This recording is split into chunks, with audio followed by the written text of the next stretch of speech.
Okay. Right. In the Father, Son, and Holy Spirit, O Heavenly King, the Comforter, the Spirit of Truth, who art everywhere and fills all things, treasure of blessings and giver of life, come and abide in us and cleanse us from every impurity and save our souls, O Good One.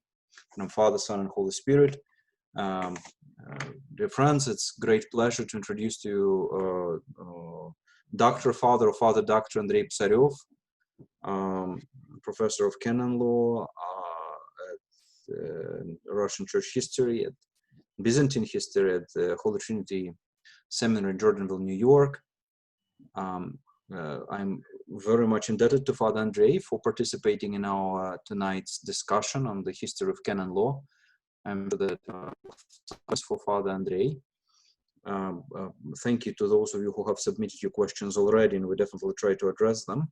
But first and foremost, I'd like to Father Andrei and welcome his presentation, which I'm sure is going to be quite amazing, and then we can proceed with our questions. So Father Andrei, thank you very much, and it's your turn. Thank you, Father Ilya. So I'm not sure if George has a chance to meet you. So Father Ilya is a priest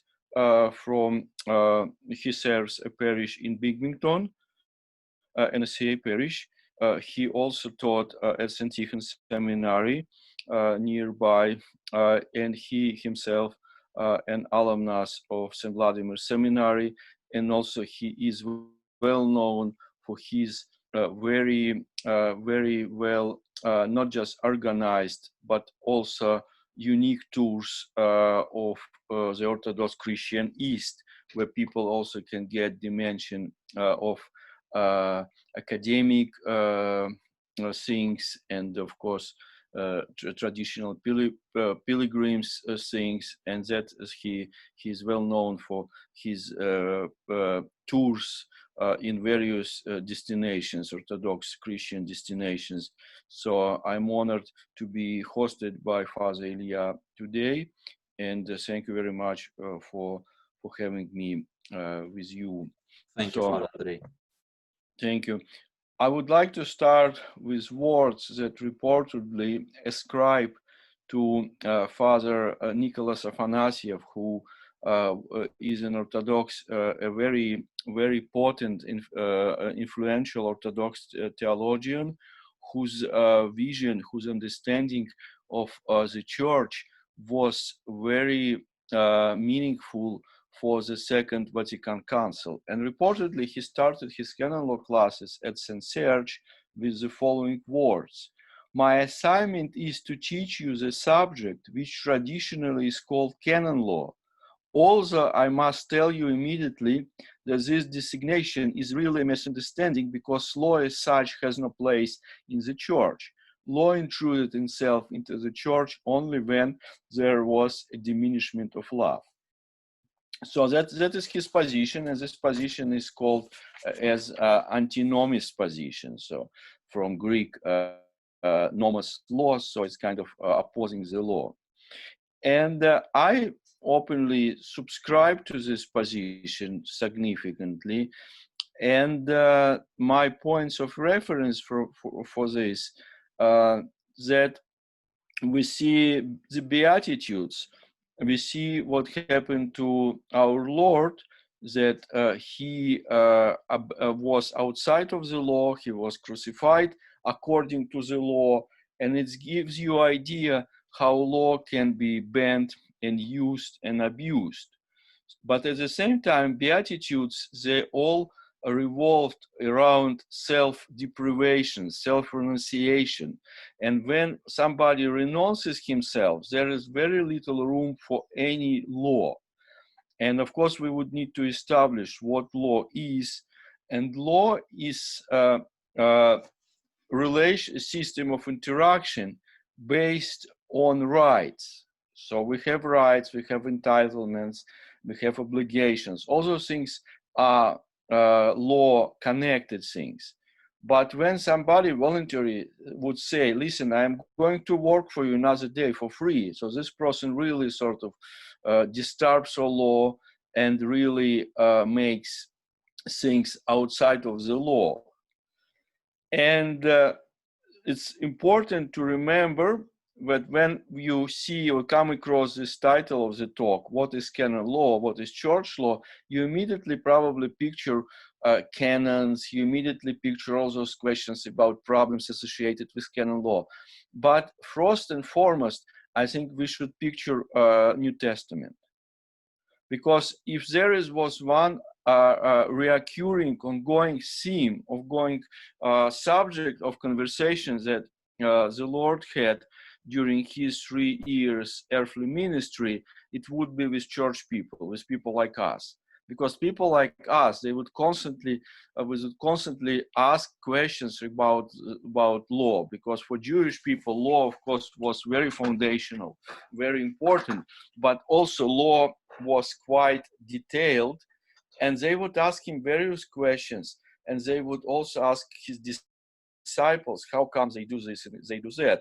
So therefore canon law mindset is very, very important, right? And I am arguing that we nowadays very much reproduced mindset of those people who were interlocutors of Christ, or those people to whom he talked. So therefore, gospel is very relevant for church people in this sense, because there is constant conversation with those people who are in canon law, those people who crucified him according to the law, because there is some place in Old Testament that says, if there is somebody who makes miracles, there is somebody who is a false prophet. So, and according to that, they decided that he fits this category and he was to be crucified. So that's all gives us idea that those things, they not happen to somebody who lived before us and somebody who is not relevant to us. It was a very full of grace church. It was the only true church. Those hierarchs, they were true hierarchs, and so on. And they nevertheless crucified the Messiah. And I think it sends a very powerful message to us, because our common human nature is something that connects us. And that's why what I think is important context for to place canon law. So it's important context to remember about superiority of New Testament over anything else, because when we exclude voluntarily or involuntarily New Testament from our studies of canon law, we have a very good chance to end up as those people who misunderstood Jesus. Are we clear? Do you understand me? Do you understand my accent or everything? So, if there is anything I have to clarify at this point? No, I can understand you. I mean, I'm speaking with an accent myself, but I can understand you very well. Well, good. All right. Okay. So shall we proceed further? Right.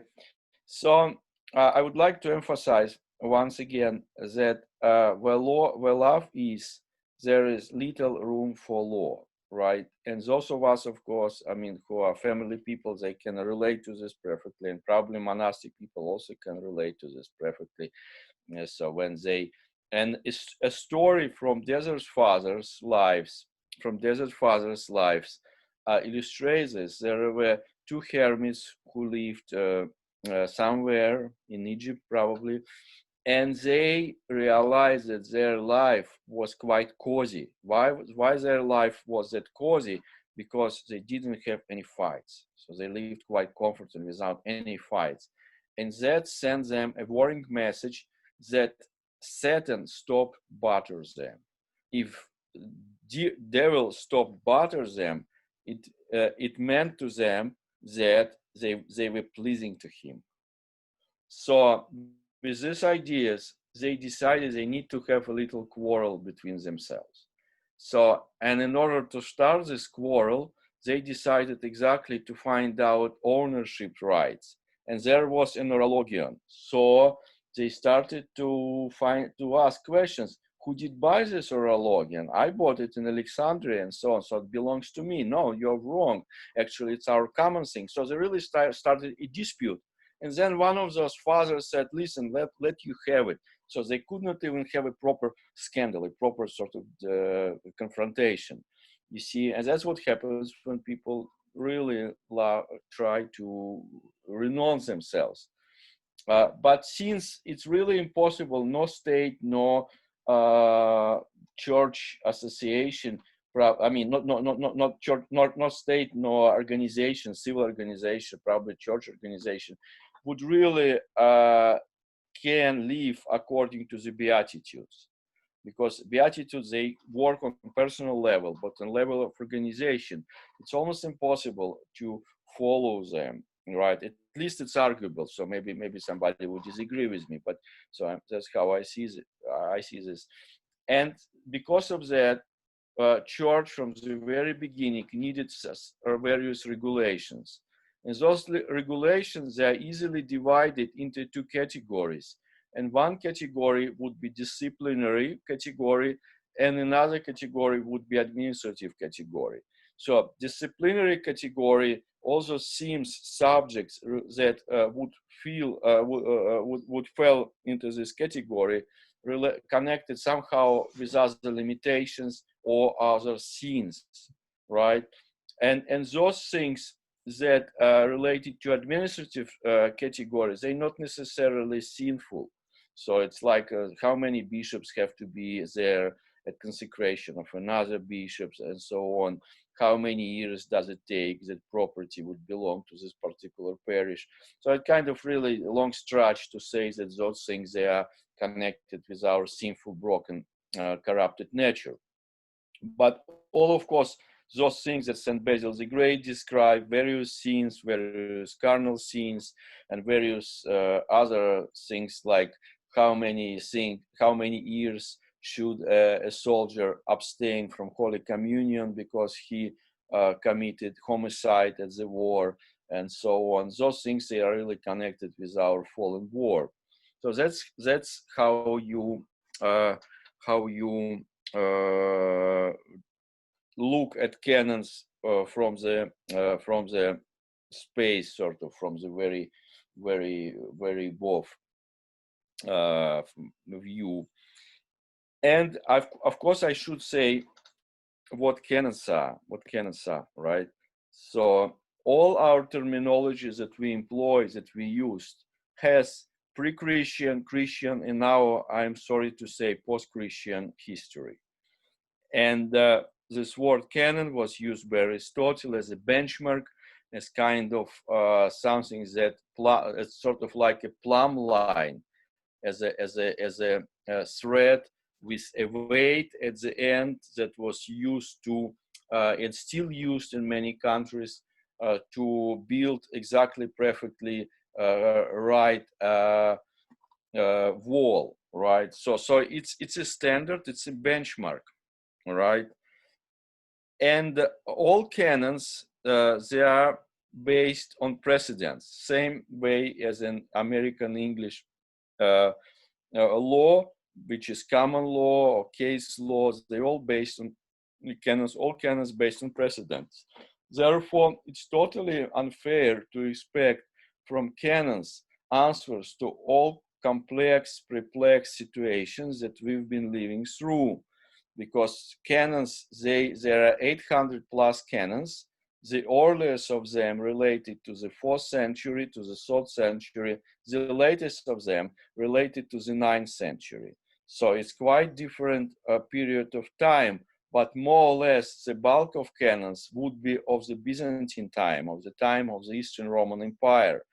And we are living in very different worlds that wasn't even known back then. Like I'm in Jordanville, so, and also Father Ilya also in the corner of New York State, and we are discussing St. Basil the Great and things who were totally off charts back then in the 4th century. So it's unfair to expect that canons would have blueprints for situations like in the Soviet Russia or in America, where we have overlapping jurisdictions and things like that.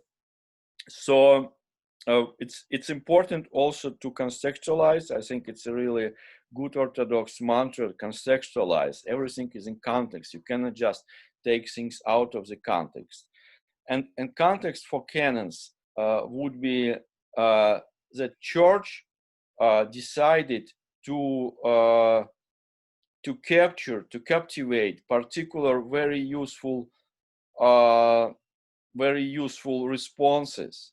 And those will be canons of Holy Fathers, because those fathers, like we will be talking about them in detail, but those fathers who produced canons, those short edicts, that sort of like a footnote right now, canons, they are short, very laconic, very succinct edicts on particular issues, like would be disciplinary issues or administrative issues, that two major categories.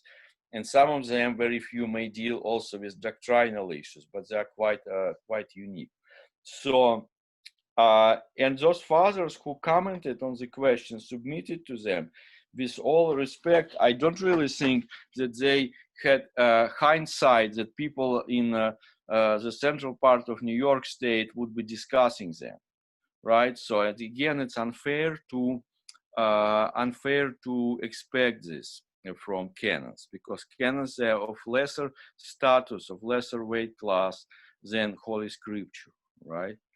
So, and let me move to the next one, right? We are looking here what exactly we have in our sources of canon law. Luckily, all Orthodox churches of Byzantine tradition, if you want, they're in agreement regarding the source of canons. So we kind of still can say that we are one Catholic Apostolic Church in this, right? We are kind of more functional in this sense than we are functional on the practical level. And the first group at the very top of this list, there are apostolic canons. There are 85 apostolic canons who are of Syriac origin, and sort of some older tradition, pious tradition, would ascribe them to apostles. But a question arises, how come if they belong to the apostles, they are not part of the New Testament, right? Why they are not really part of the epigraphical sort of division of New Testament where all epistles from apostles are. So clearly they are of later origin, but they have connection with apostolic tradition, and I really love them because they are very straightforward, and I even say non-iconic. What do I mean by this non-iconic? That nowadays there is often those perceptions: priest, he's an icon of Christ, or priest, he's an icon of a bishop. Even people would say that priest should have all his fingers and all his thumbs and all his, limbs together, because it's like a lamb. He really like a lamb for offering, for sacrifice. You cannot sacrifice somebody who is crooked and so on. But this is very late,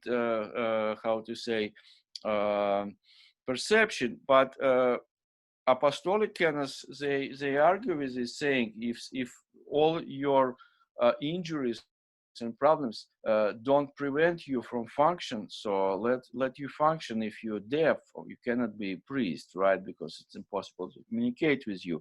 But if you don't have a finger, you don't have some limbs and so on, but you still be a good priest, so let you be a good priest. And then also, like regarding divorce, they say, how comes that somebody who didn't manage his own household, his own personal family, suffered shipwreck? How would you want to make somebody be in charge of even a bigger family, Christian family? So that's why I like them, because they're very sensible. I think common sense is very, very important part of all of this, right? You don't need to switch it over when you come to church. I'm seeing that I'm preaching to the choir here. So, but since it's my talk and I'm going by my rails, right? So the next category is more distinct. It's canons of the ecumenical councils, right? And canons of the ecumenical councils, we are dealing again with the first councils that happened in Nicaea in 325, and the last also happened in Nicaea in 787, and all of them happened in Byzantium. And the sort of feature of those common feature of those councils was that they were summoned by an emperor, because emperor needed church people to get together and give him a very clearly expressed decision who are bad guys and who were bad guys and who were good guys. So, and those who were bad, they would be persecuted with all might of the empire, because it became Christian empire, right? And heretics were persecuted. If Orthodox venerators of icons, they were called heretics, they will be persecuted. And then if some people were called monophysites, they will be persecuted. So that's how it worked. And of course, those councils, they have priority, I mean, those canons, they have priority over patristic or canons of the fathers, because fathers of those councils, ecumenical councils, they already produced some legislation for the use in the church, probably in long terms. So therefore, they try to express themselves clearly, and not like fathers who responded to particular questions. In the ideal world, we should have those queries that were submitted to St. Basil, and we would lay them next to his responses, and we would exactly see what was a question, what were inputs to him. And we don't have this luxury. And also, he didn't write with the idea that his canons, his responses, and all those responses are very often just letters. They will be used throughout the globe, right? So we're going to the next category, the third one, canons of the 11 local councils, and we are dealing with 5 centuries there. And those councils mostly, I will be showing you a map very soon of them in a moment. And those councils, they in overwhelming majority took place within the core of Byzantium, within the heart of Byzantium, which is modern day Turkey, right?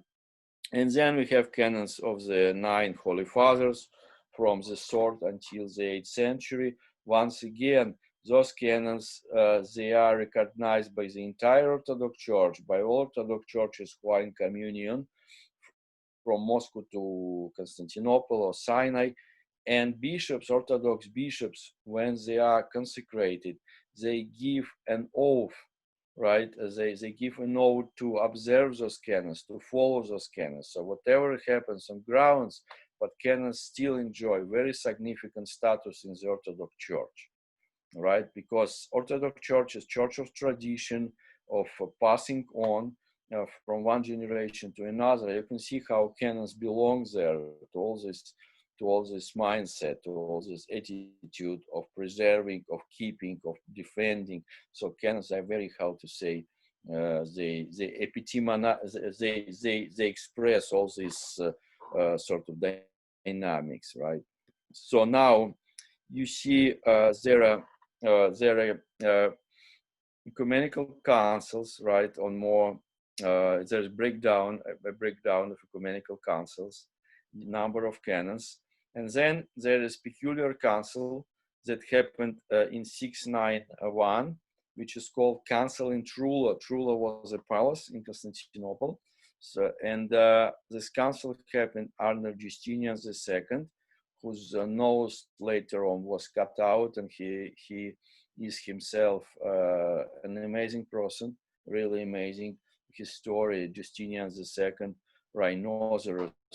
So, and he organized this council, and this council belongs to the previous one, of the previous two that didn't produce any canons. The 5th and 6th ecumenical councils didn't produce any canons. So they decided to assign this role as continuation to this council in Trula. That's why it's very often cited as an ecumenical council, but it's also here, yes, it's here as a category of ecumenical council, but it's also possible to place this council into the category of local council. This council produced more canons than other councils altogether. And this council really interesting because it demonstrates Byzantine identity very, very strongly versus others, Armenians, Westerners, sort of like standard Orthodoxy, standard Christianity would be Christianity as we do here, as we Romans do here in Constantinople. That's how actually people should pray to God. That's how people should understand things. That's how we understand it here, right? And also it's important because it's very short before the iconoclasm.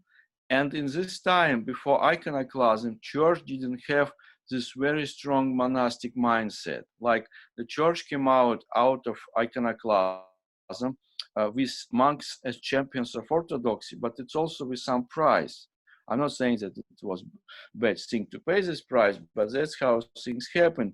That church became very monastic in its ethos, right? Like our confession, when we come to see Father Ilya, we do it one-on-one, right? And it's monastic confession. So before this, still in the time of the Council of Trula, there was more communal focus, right?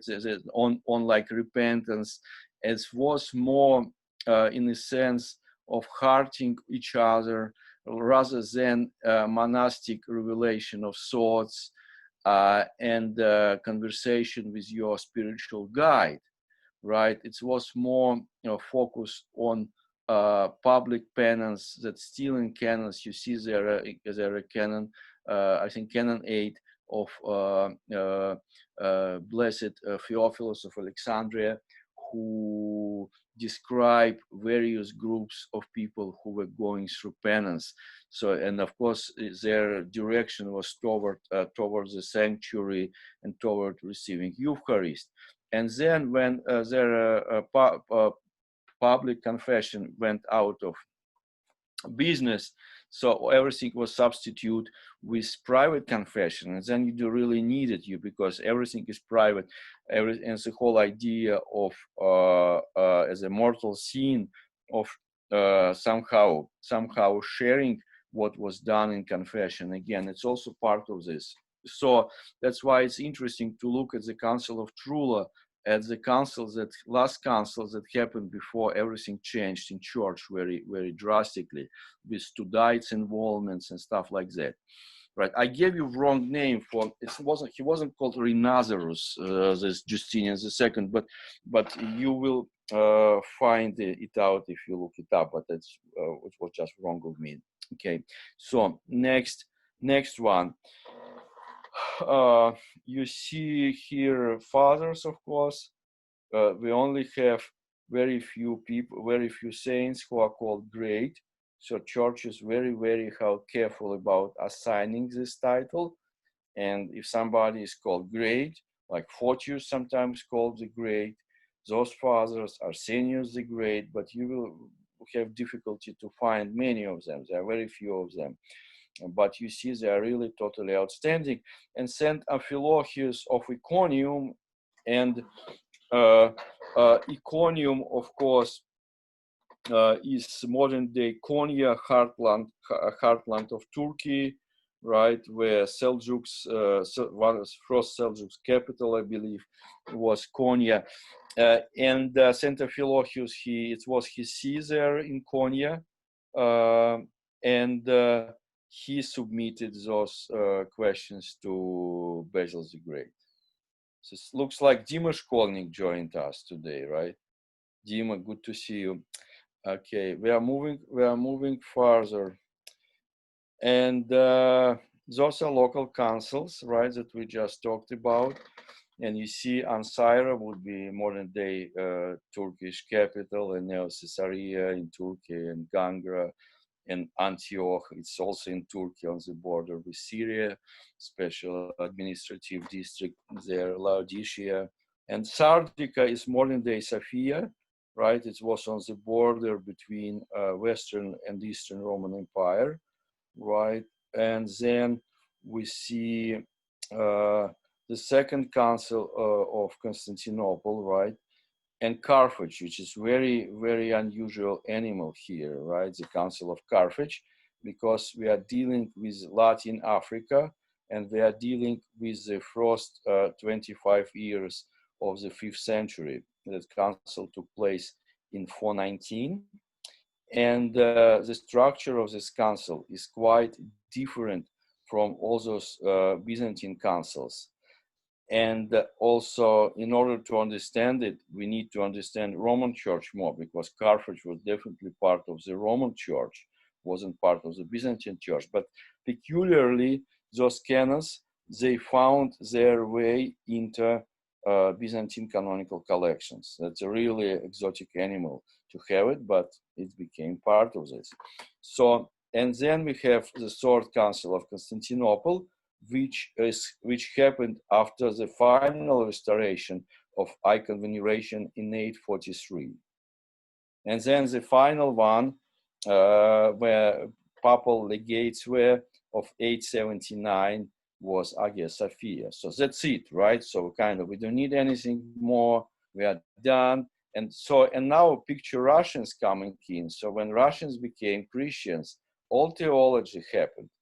Everything happened. So the kind of all ecumenical councils happened.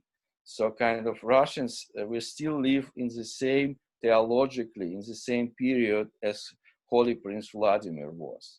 So kind of Russians, they are really late bloomers in this sense, right? They already joined in when all those great battles happened in Cappadocia, and sort of, and Chalcedon happened, and icon veneration was restored. So when Russians were sleeping, and then they woke up. And so it's a good thing, because, I mean, Russia is still a young church in this sense, right? So let's move further. Do you have any questions for me at what I've been talking about? Not something that outside of what I've been covering that may be more sensible to ask towards the end. But do you have anything regarding the material I've covered? No, I think it's very clear and very nice. So please continue, and maybe if questions, people could submit them by typing. All right. Okay. I'm just checking. Thank you, Father. Yeah. So you see where those councils belong, right? So kind of they try to be around closer to the capital, to the imperial capital, right? Those ecumenical councils. Okay. And next one will be patristic canons, right? And they give you very brief ideas about what you can find there, right? Sort of how they break down. And interestingly, those two fathers, those two teachers, number 4 and number 10, they don't have ST, right, prefix before their names, because Timothy of Alexandria, he was a bitter opponent of St. Gregory the theologian. So, and because of that, they competed, right? Sort of Constantinople was kind of a new kid on the block comparing with Alexandria, and they competed at this time. And Timothy became confronted St. Gregory the theologian. But nevertheless, Church in its wisdom decided to use his canons. And Theophilus was, of course, similarly opposing no less than St. John Chrysostom. But what I really like, the Church decided that, okay, they are not saints, there are only 2 of them, but they produced really useful stuff. And that's, for me, in a nutshell, gives you an idea how church mind operates. So maybe, I mean, that's again up to discussion, but I really like to point this out. Okay, so let's move on.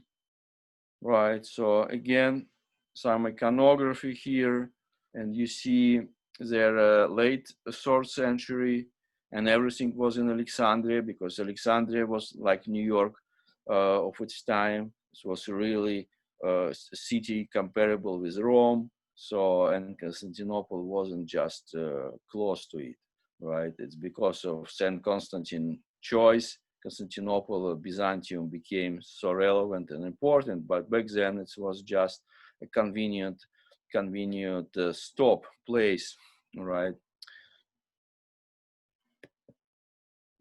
There is more fathers of Canons. And now we are coming to the next level. And the Byzantine scholars already in the 12th century, they had a very difficult time, or maybe just a difficult time to understand what did those fathers of canons mean, right? Because canons, they're still not very riddle friendly. They don't really thought that, okay, so they will be discussing our canons in the central part of New York State, and we need to supply them with all lexicon, with all vocabulary, with all unpack what exactly we mean. People didn't think in such terms. They were lucky if they think in such terms nowadays sometimes, but back then they didn't really think about. So under the Komneni emperors' reforms, right? Because the Komneni in the 12th century, they enjoyed relative quiet time, because in Byzantium, it always was about policing borders. Of course, there is always was somebody who wanted to get in, wanted to penetrate, wanted to take something of the to chop up some territory and so on. And at this time, it was a relatively quiet period, and they started very profound reforms, imperial reforms and ecclesiastical reforms. And part of those reforms would be to harmonize canons, to make canons relevant in a sense, to bring them up to date. And there are three Byzantine teachers, canonists. They are not saints as far as we know, right? Church didn't really reveal them as saints, but they enjoy very high status. They enjoy status of church teachers, as Origen is, as Tertullian, as other people who definitely never were demonstrated as the saints, but still they use, they're very, how to say, foundational. So, and those three Byzantine commentators, they are different. Like Alexios Aristin, he is very laconic. He's kind of like, I mean, he definitely was not paid by words, right? So he kind of didn't care about sort of writing more words. And like Fyodor Balsamon, the patriarch, he probably was paid by words because he used a lot of words in his exegesis and his commentaries, right? And he is more known, but at the same time, he is more sophistic in a sense that sometimes people use the word Byzantine in English and some kind of backstabbing, sometimes something insincere, something of manipulative nature. And I'm not saying that all of this can be attributed to him, but he was more like canon law lawyer, right? That he himself could not access his own see of Antioch because his own see at this time was controlled by the Crusaders. And of course, issue of relationship with the Latins was very topical. And this to some extent may explain his animosity toward Latins, toward Roman Catholics, that he believes that their prisoners couldn't be commune and they have to be baptized and so on. And he was kind of hardliner in this sense. But they produced commentaries that in the 17th century were used by an Anglican scholar, Bevergius. And this Bevergius, he started actually to combine text of canons themselves with those Greek Byzantine commentators under the same roof, and this became very, very useful. And Saint Nicodemus the Agiarite, Saint Nicodemus the Agiarite, he uses, right? So in his rudder, so you kind of see also how everything is connected, east and west, sort of they need each other. And the latest commentator, which is accessible to Russian speakers, would be Saint Nicodim Milish, who lived in Austria-Hungary on the turn of the 19th and 20th century, and he already, based on all those commentators plus Saint Nicodim Agiarite in his exegesis, and he's very, very balanced. He's very balanced in his analysis. So I think they are quite suitable. And also in his steps followed Archbishop Peter Lullier, who taught at St. Vladimir Seminary, and he came up with his very, very useful commentaries on the First Four Ecumenical Council. And this book is quite accessible price-wise from St. Vladimir's Press at around $20, and it's called The Church of Ancient Councils. Okay, so, and you see Council of Trula stands out here, right? And it's for a reason, okay? And the last canon of this council, Canon 102, speaks about the notion, the phenomenon, which is very closely connected with canon law, and whoever comes across canon law also comes across this idea, and this is some very useful philosophical ideas, theological ideas, which is idea of economia, right? Which is a very loaded term used in theology, like it says, "Домостроительство нашего спасения," right? That's what the Lord did for the Christian race, I mean, for human race. And also it's often used in the sense of loosely applied canons. That's common understanding, that I'm not really giving you this penance because of economia. But in fact, economia serves to healing and restoring. So whatever person does, applying canons or not applying canons, giving penance, not giving penance. So not person, I mean a priest, a bishop, a practitioner, a clergyman, he does it in a view of healing and restoring. And it's the same canon 102 where this notion of economia is expressed. We're also seeing that canons are seen as remedies, as medicine that is giving for person who himself is in the first place is a victim of sin, right? Because it's done for his own good. It's not for good of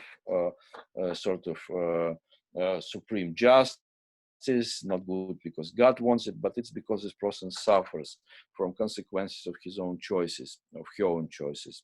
Okay, so and economia is often contrasted with exactness, which is akrivia, but I argue that in fact this dichotomy is false, because you are not opposing those two things, since both things they serve the same end. They serve the good, the restoration. So you might actually, it's like, I don't know, a person is, let's say, a drug addict. You might try different approaches, right? So in this situation, but the utmost goal of this to help this person that he would be healed and restored. Okay, so and now I would like you to read this canon, or at least look at those underlined phrases, right? Underlined clauses, probably is more right to call them underlined clauses, and it illustrates what I've been talking, what I've been saying about this canon. And this canon, it's a very striking illustration that some of the canons, they contain very profound philosophical wisdoms. And those wisdoms, they are, I don't want to say eternal, but something like that. They are really have very lasting meaning, very lasting significance. So this would be definitely one canon that, despite the fact it was adopted more than 1,000 years ago, right? Yeah, is it right? Yeah, more than 1,000 years ago, but it's still something that is very relevant to us, right? Because it's connected with pastoral practice, with pastoral attitudes, and also it gives you a very strong warning not to use canons like one size fits all.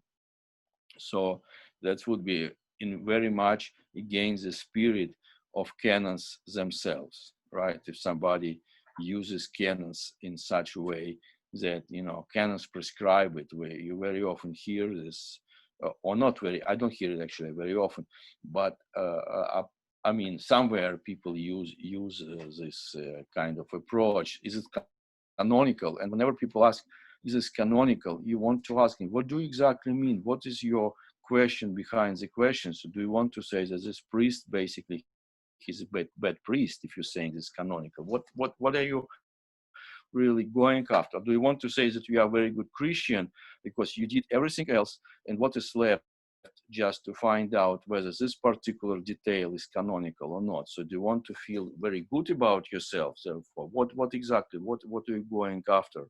So, and that's something this canon is right on this, okay? Shall I move to the next slide? Did you have a chance to read through? Yeah, I think it's okay. Mm-hmm. Okay, so I'm moving to the next one. Okay, right. I'm sorry, I'm back.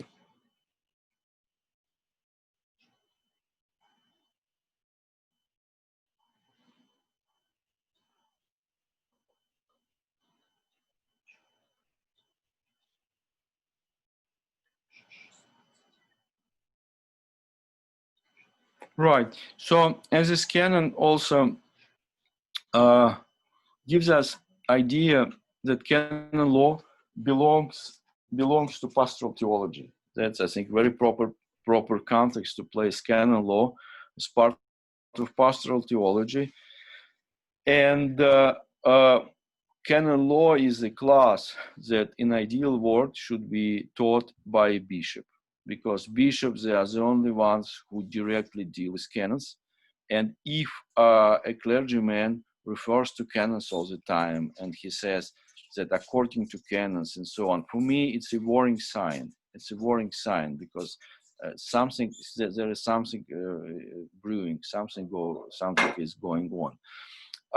And I encourage you to study canons and look for gems like this one. Another gem is Apostolic Canon 34, and this Apostolic Canon 34 captivates a mechanism that is not just relevant for Christian communities, but I think is relevant for any human functional organization of life. And it says that bishops of every land, it's again arguable, some people say that it's every nation, but they use word ethnos, and ethnos is like kind of a country in this meaning, all right? But not everyone agrees. And so bishops of every nation, they should recognize the first one among them and should do nothing without his consent. But at the same time, he himself should not act without consulting them. So I think it's very beautiful picture of what conciliarity is, what sobornost is here, right? And I say that if in a family level this interaction is compromise, there are problems, right? So if, and on the parish level, I would say there are also problems if sort of parish doesn't really want to recognize their rector, and vice versa. Rector says, you know, I'm a special man, and so on. I'm not like you, and I know better. There also is probably a time bomb, right?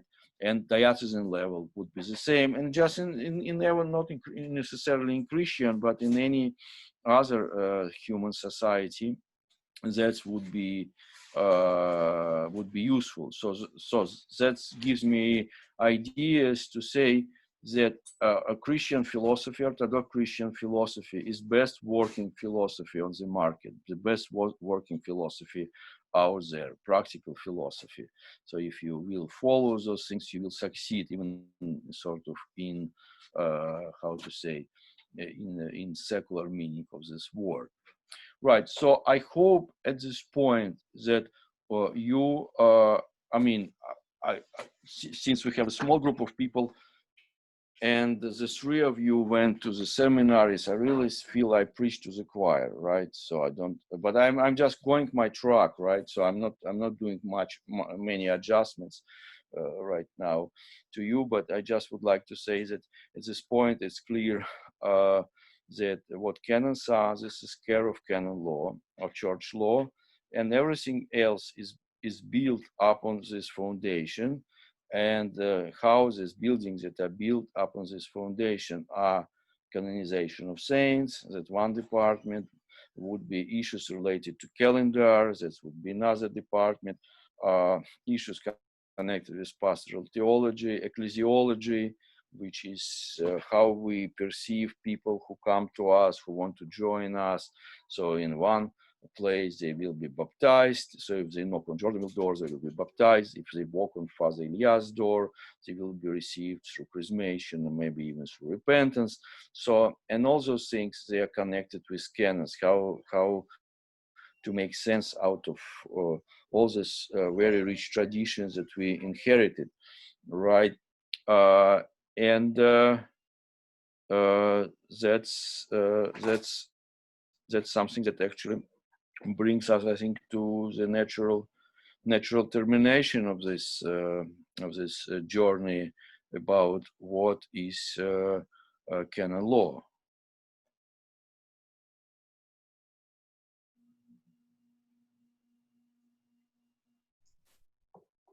Hello. Father Andres, thank you very much for. Are you done with your presentation, or is there something else? Yes. Yes. Yeah, we can I'm continue done. with the questions, because we Yes, have. please. Yes, we have a number of questions, and of course we open to the questions from the floor. But as an anticipation of this meeting, those people who were not able to attend some questions, I'll allow myself to start with them, and maybe you could address at least some of them. First and foremost, of course, is the question is, most of these questions are really antiquated, not in the sense that maybe completely outdated, but nevertheless, they come to us from very old antiquity. And to fit many contemporary situation, I mean, we still manage somehow, but at times it's a stretch. So why at some point church stopped producing canons? And maybe in relation to that, a second question as well, why something that was meant as solution to contemporary problem became so much part of the tradition that it became fossilized within the tradition of the church, that became pretty much useful. I'm not going to talk about, canons about not going to bathhouse with the Jews or going to a Jewish doctor, that we all violate very clearly, or not giving communion from the horse, on, for priests not to enter the tavern and things of that nature, because we understand there's very much contextual. But if you say the canon law is contextual, you look upon if you are heretic and deny something that is the most profound. So in that regard, this is the double question. How come church stopped produced canons? Is it possible to produce new ones to address the contemporary issue? and why there is such misconcept that it's an essential part of our tradition. I understand that canon law is essential part. Don't misunderstand my question. But at the same time, if very apparently we could contextualize one set of questions, how can we not contextualize the other canons? Right. Can you clarify a bit? What do you mean about contextualizing other canons? Well, like I say, not going to a Jewish doctor, you know, I we see all what you do. mean. I understand. We all do. So if canons are not to be violated, then how we permit very widely to violate one type of a canon, and at the same time not to, you know, to stick to the other. I mean, I understand the moral issues, you know, something that supports doctrinal issues. That's all very well understood.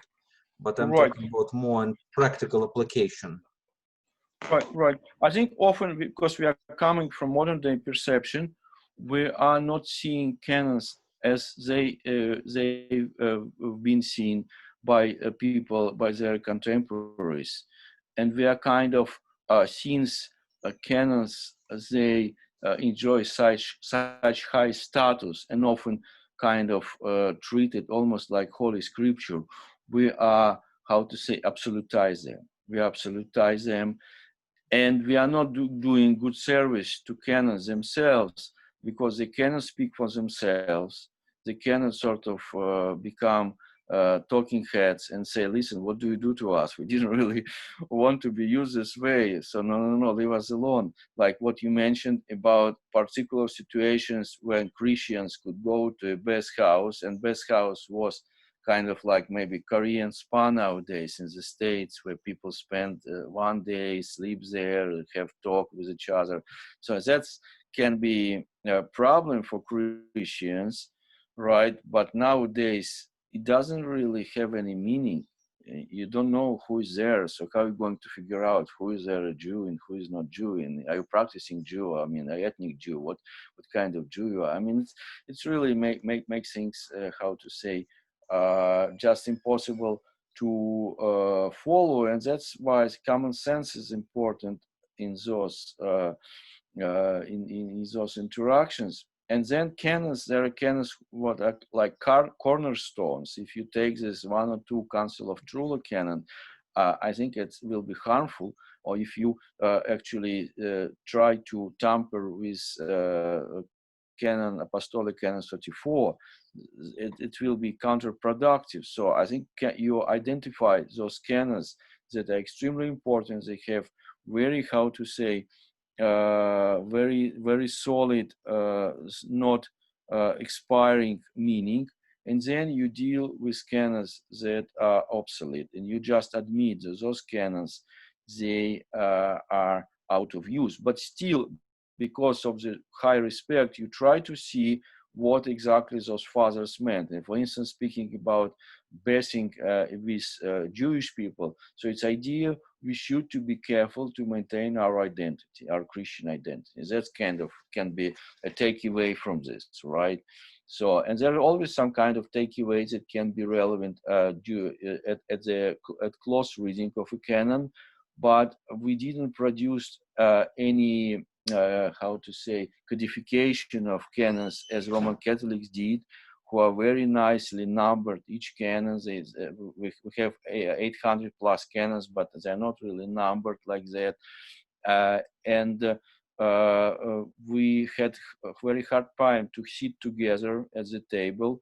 Decades took to organize Council and Creed, and then not everyone show up there. So it gives you idea that on pan-Orthodox level, it's almost impossible to produce something. So the Russian Church works, how to say, slowly approaching this codification. But from historical perspective, Russian Church only free for 30 years. We are only reaching the level of the pre-revolutionary theological level. So I don't know how helpful my response, but that's what it is. Andrei, but canon law in its development stopped much longer, you know, much before, much earlier, excuse me, not longer, but earlier than, you know, anything pertaining to Russia and everything else. Why did it stop? Why there was no development of canon law further? Right. I mean, it's a good question, indeed. Right. And we are dealing with the last council 870, right? And then the fall of Constantinople 1453, and there were many councils, like the councils they dealt with Palamite controversy, and some people consider them always of the ecumenical status. But Patriarch Photius, he completed under his time, during his time, there was completion of the Nomocanon in 14 titles. That's actually good that you point me in this direction. And Nomocanon, it's a technical term which defines a reference book that contains both imperial laws and ecclesiastical laws that deal with church. That's why those two words, nomi ke canonis, they amalgamate into the single one, Nomocanon. So Photius did this a very ambitious project, and whatever he includes there in this 14 Nomocanon 14 titles, and titles, they mean thematical sections, right? And those sections, they follow alphabetical order, and you see on various themes, on various subjects. And after him, nothing like that was done. And already he included those canons that were listed in canon number 2 of the Council in Trula in 1691. So from 1691 until what it was like in actually during his second reign, so it was in late 800s, so 200 years, right? 200 years. We had iconoclasm during this time. Not much was produced. So this Nomocanon and 40 titles became core of canon law of the Byzantine Church and then of everybody else. So nothing like that was produced since the 9th century. And those councils that I mentioned, councils, they dealt with issues, filioque issues, with the Council of Lyon in the 13th century. They still of the lower status. They part, I mean, to some extent of the current Greek Church canon law, but they don't really enjoy pan-Orthodox status as Nomocanon 40 titles does enjoy.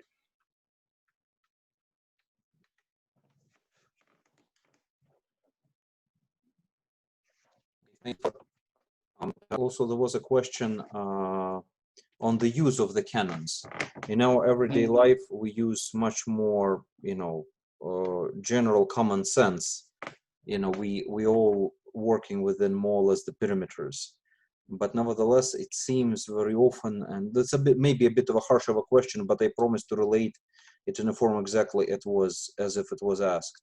The canon law used as an instrument of punishment.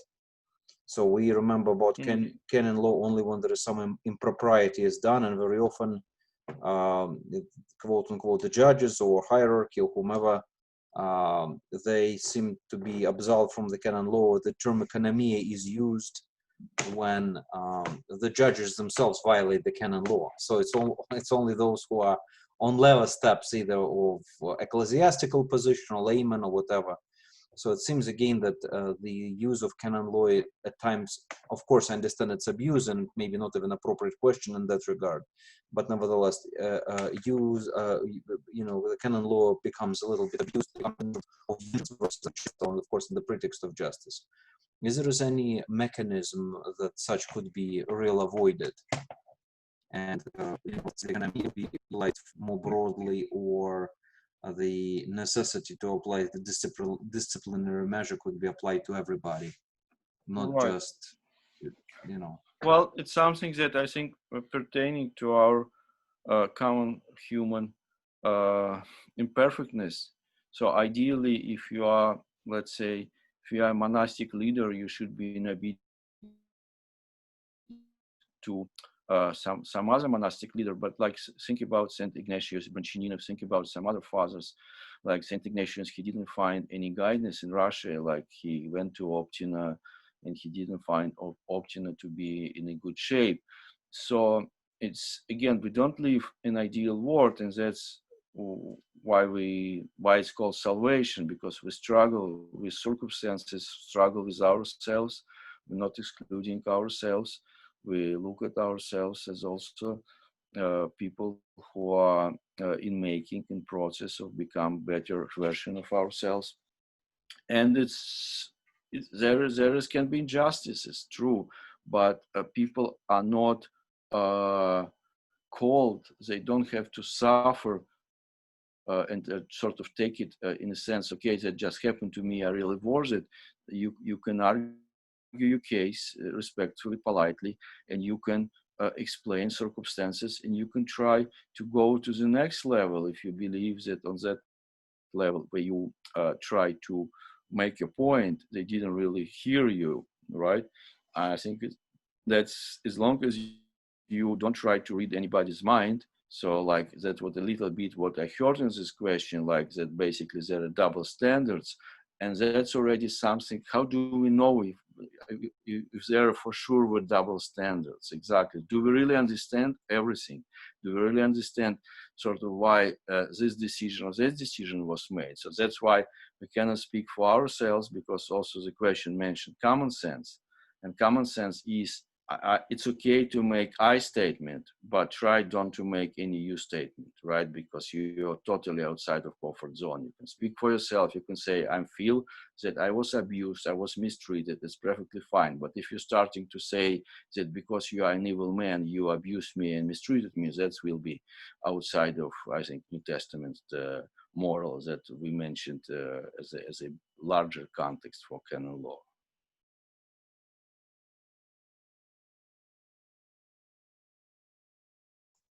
Thank you, Father. And the last question that was sent in, can you speak a little bit about the particularities of canon laws and maybe give some examples of pertaining to Christian living that regulate the everyday life of Christians, among them marital issues, among them, a issue of obedience and something like that, or whatever.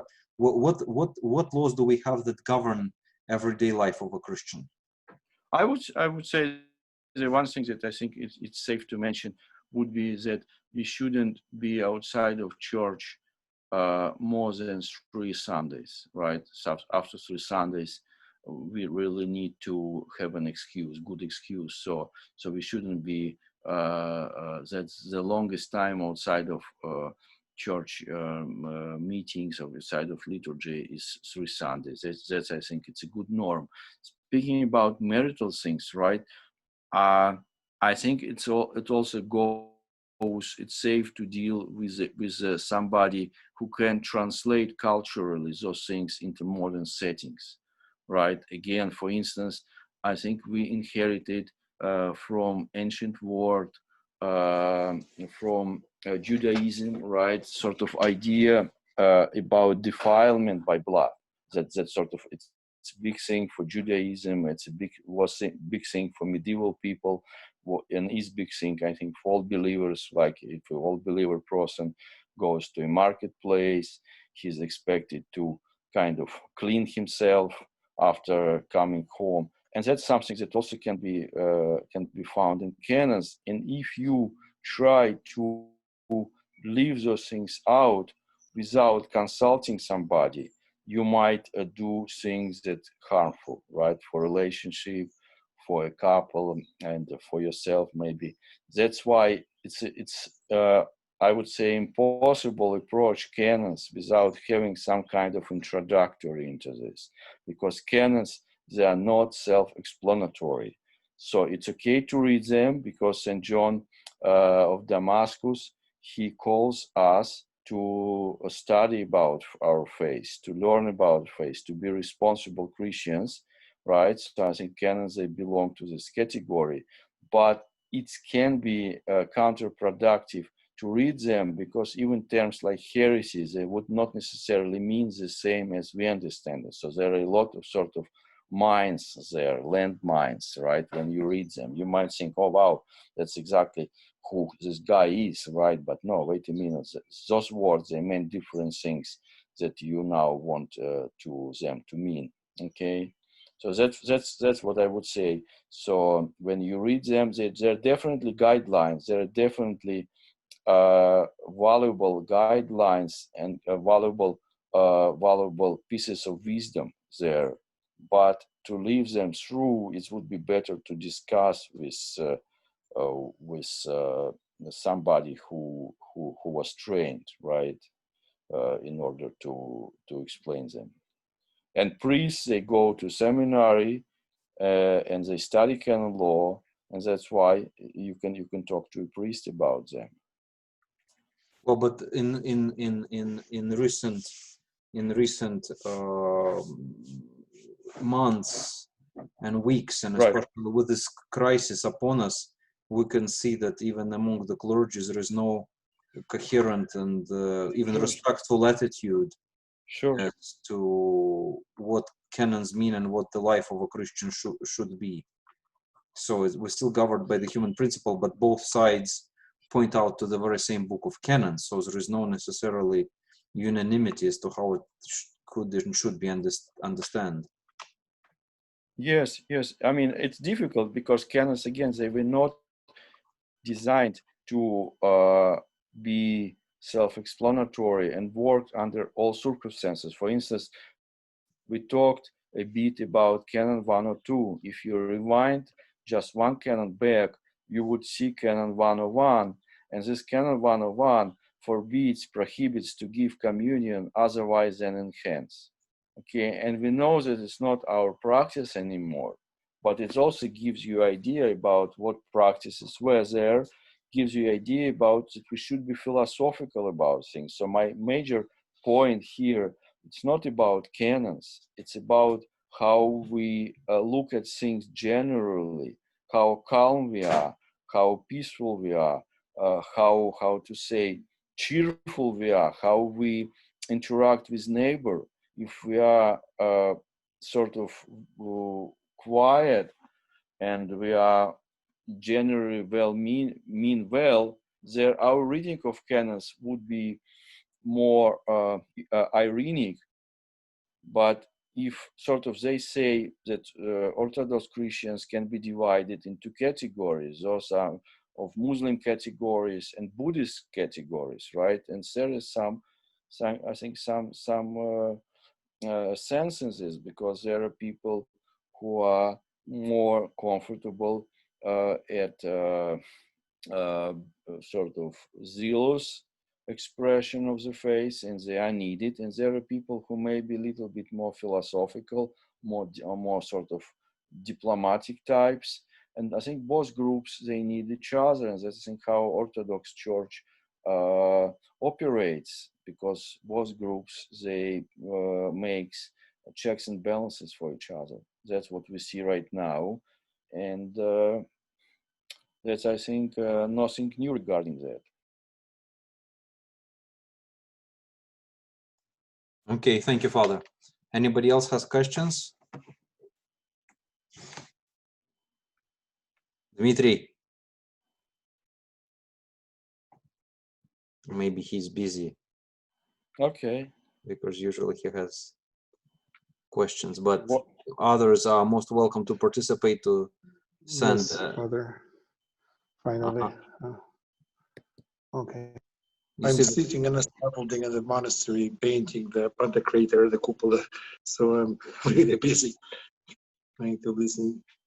But you usually have some questions, so if you'd like to ask, now is the time. I do, but okay, just a second. Hello. I'm not sure. Did you hear me? Yep. Hello?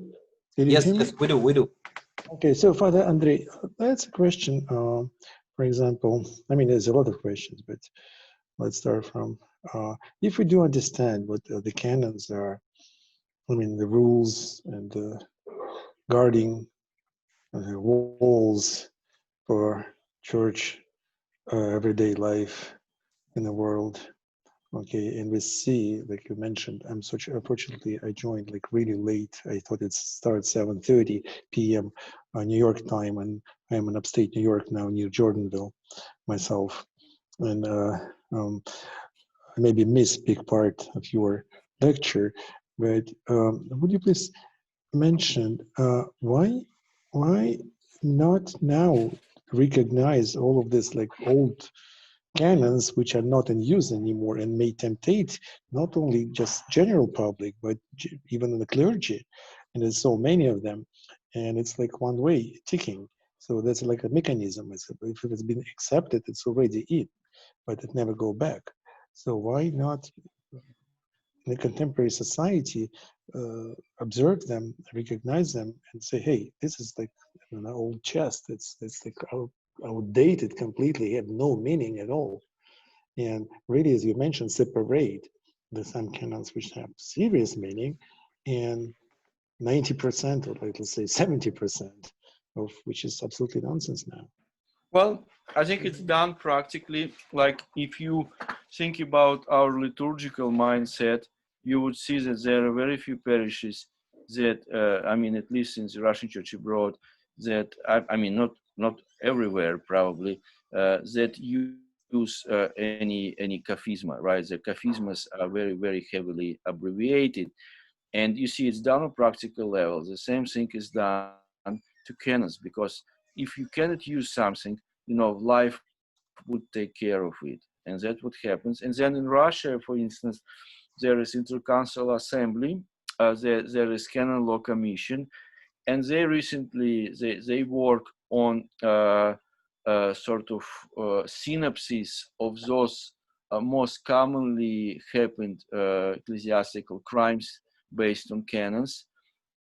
But canons, because we don't have this, it's very, how to say, it's common attitude in the secular world, in the law, right? In secular law, if something obsolete. But even if you think about New York state law, you will find there are many things that are traced back to Puritan times. Like, for instance, you cannot buy booze in New York State until noon on Sunday, right? And there are other things that are still there. So even if in secular law there are things that not easily taking out and purge out, and church is very conservative, and this conservatism also deals with various problems, right, with bad things, but it sometimes doesn't really help maybe to be more, how to say, it's sort of like freezing things out. That's what I want to say. Yes. Rephrasing Leontiev's, Konstantin Leontiev's thought. Yeah. This is understandable. That what you mentioned, everything is. But do you agree with what it's making quite such a bigger problem for the church life? Because separating serious canons from not, bringing a lot of troubles in our everyday church life. Serious, and it's more than that. It may even bring to disasters, especially in some parts of the world. Right. We see now. I mean, it's sort of beauty in the eye of beholder, right? If you know where to look and where not to look, again, that's you might be safe. You might understand, okay, this canon doesn't really have any authority anymore, but this canon, understandably. So that's how it is right now. You really need a guide, I guess, or you need to yourself to be prepared. But yes, there is no sort of new revised edition of canons, right? I mean, that is just that. Yes, I see the potentially there are problems, so there maybe not potentially, just problems happen. But again, I'm philosophical about things like that, because that's how church lives. And what can you do with this, right? So start trying to bang on doors and say, listen, we need to do this right now. I don't know. No, okay, thank you. Yeah, I'm not trying to bring say, hey, let's start changing that. We're bringing troubles. No, that's not what I mean. Absolutely, I'm from No, the no, no. point of common sense. That's fine. I mean, it's fine. It's any opinion is as long you speak what you concern about, speak sort of important. That's good. I mean, again, we are, I don't know, afraid to we're kind of afraid to do something like that. I mean, that's one way, because you mentioned canons like walls. So, and well, it just there is not really just, how to say, movement for this, I guess. But movement is that people live in churches, I guess, because they don't understand it. For them, I think what we are discussing here, it may be 1,000 miles away from many people, and that can be a problem. That's where I can hear you, that because of all those complications, maybe we are losing people. That's maybe something that very important. And that's a bad sign. It's meaning we're doing something wrong, right? Well, I just give you, Dmitry, perhaps give you an example. Disciplinary cannot say for abortion, which is absolutely a terrifying thing and dreadful thing, as a legacy of Soviet period abortion, perhaps considered a bit more lightheartedly in Russia versus in the United States. From what I understand, disciplinary measures calls for 15 years of excommunication. At the seminary, we were told to ask a lady who, committed that sin to read Psalm 50 for a week or 2 weeks and then come for confession again, and then she restored in good order, citing whatever economia, but 15 years of excommunication versus a week or 2 weeks of reading Psalm 50 once a day is a very significant difference. So it's natural that we're not going to excommunicate anybody for any length of times, because people just not going to come back. And there is a pastoral attitude, well, then they let them not come back, because what's the point? We didn't lose them, they have not been found. But I'm thinking this approach is extremely uncharitable. That's why my question was, why in your mind, and again, we're not holding you accountable for anything, it's just out of curiosity, and as for you specialist, why on local level there are no local canons, local regulations that would help to deal with such very particular issues based on the cultural attitudes, so to say. I think there are adaptations.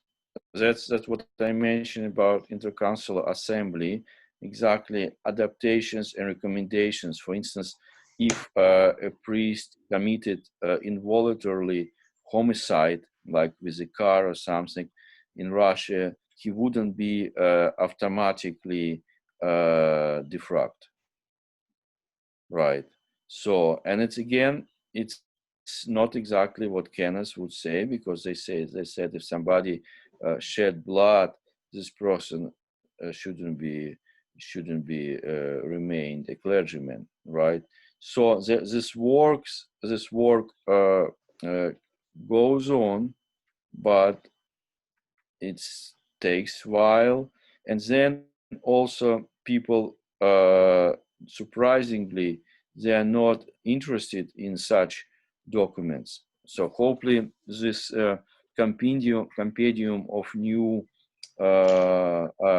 prescriptions for new punishments for most commonly happened ecclesiastical crimes will be adopted by bishop council of the Russian Church, and will come into the use.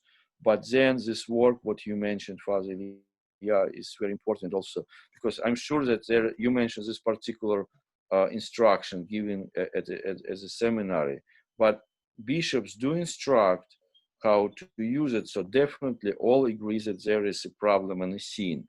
1 week of communion or 15 years, the fact that person was excommunicated demonstrates a sin and a problem.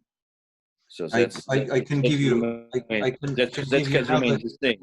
I can give you another example where, you know, a wedding is being performed and or a boy is Orthodox and another spouse is not even baptized, and they don't want to join the Orthodox Church because they don't want to learn, and they state themselves pretty much an atheist. So they're finding some very strange Protestant denomination. They baptized. Now they have a certificate that they have been baptized. Now the petition could be filed to the bishop, and bishop says, well, at least if one, you know, person is Orthodox and another is baptized in some kind of jurisdiction but denomination, I guess we can decline, and it's okay to do the wedding in time when both newlyweds do it only for the sake of their parents. And one of the spouses really could care less, and it's said ahead of time. I'm thinking they're just absolute abomination. Another situation is where a very dedicated and faithful person is married to a Muslim, non-practicing Muslim on the verge of conversion. Well, but he's not a Christian, thus we cannot do anything for you in church.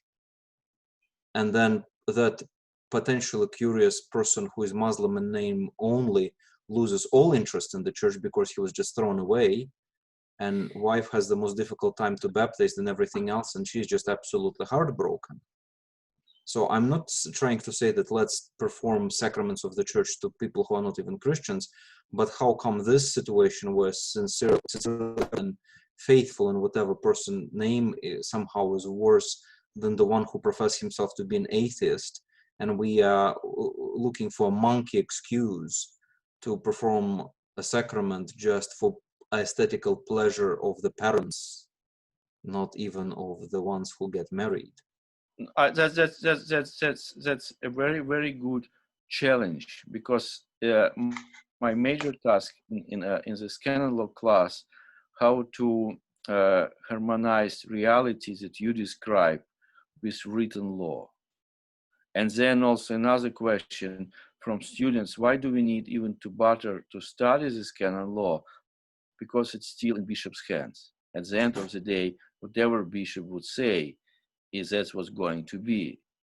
So, and it's very good. I mean, you really sort of demonstrate this gap between reality and written laws that we use. And but a sort of point behind your comment was how to help this man, how to help this Muslim man. So, and actually sort of what did Jesus do? That's also, I think, always helpful. What did Jesus do in this situation? Because that's something that we discuss right now. It's pertaining to conversations with him in New Testament, because it's always about law and observing law or helping a person. And I heard what you said about this Muslim man. I heard that resonated with those dialogues in Gospels. Natural. I mean, unfortunately, especially in the more conservative environment, which I think that I'm particularly blessed myself to feeling very blessed to find myself in, but at the same time not without challenges, that we see that within the last 100 years, last 50 years, and last 20 years, world changes so rapidly that to fit everything in the initially late antiquity, early medieval era is just practically impossible.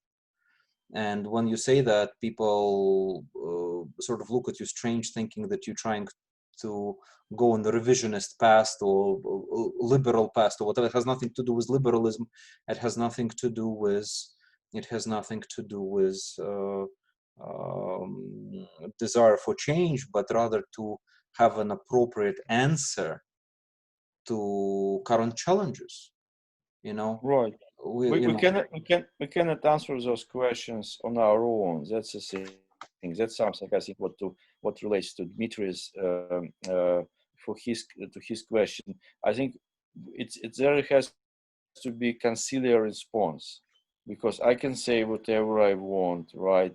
But who am I but then the problem is that we don't have conciliar or sort of conversations that would affect various layers of the church, various strata of the church, because those questions, they only can be dealt conciliarly.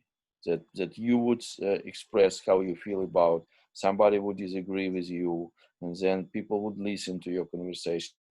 They would come up to with some kind of middle grounds to this, and that's how it can be done. Otherwise, my voice only works as my single voice. Right, I understand that, but can we say that by extension that by prolonging and not addressing these issues, and by not making a point that, I mean, naturally between the churches we can't even agree how to fast and how not to fast, that we really failing those people who want to live a serious Christian life, but inevitably facing the dilemmas that modern life presents.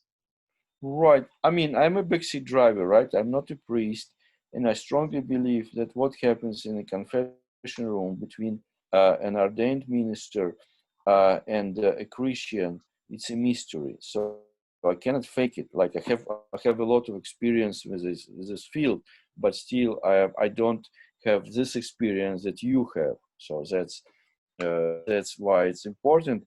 And I think with all intentions to help, I hope priests are able to find their ways to help people as much as they can, in order not to help them and not just sort of worshiping the letter of the law, but trying to implement the spirit of the law. And that's, again, another New Testament dilemma, which is still very much relevant. So that's what can be encouraging. I think New Testament is encouraging, Gospels are encouraging, because this is all this conversation about how to implement old law at that time, a time of Jesus, with reality.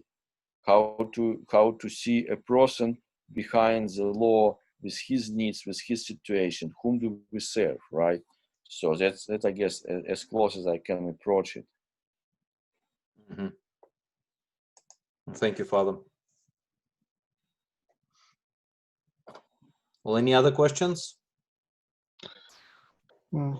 Спасибо большое. Я просто не могу даже участвовать, иначе свалюсь с лесов.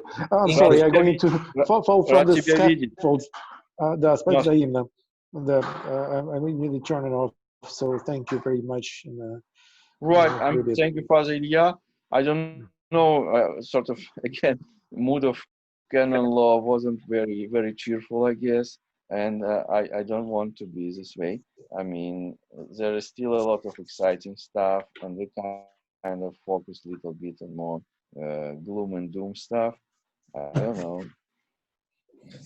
But nevertheless, well, thank you very much, Father. It was a great pleasure to have you, and I thank everybody who showed up tonight for our conversation. And of course, there's going to be many more people who would watch this recording, and we encourage everybody to send the questions, and we'll pass them along to Father Andrei. And thank you for the time. Organizing. Thank you. Thank you. Please organizing. come again. We're going to have lectures.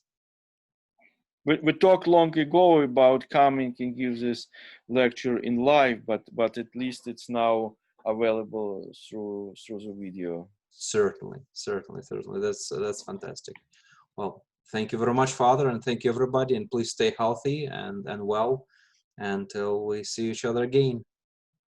Right. Thank you for your prayer, Father. Thank you. Bye-bye. God bless. Thanks. Bye-bye.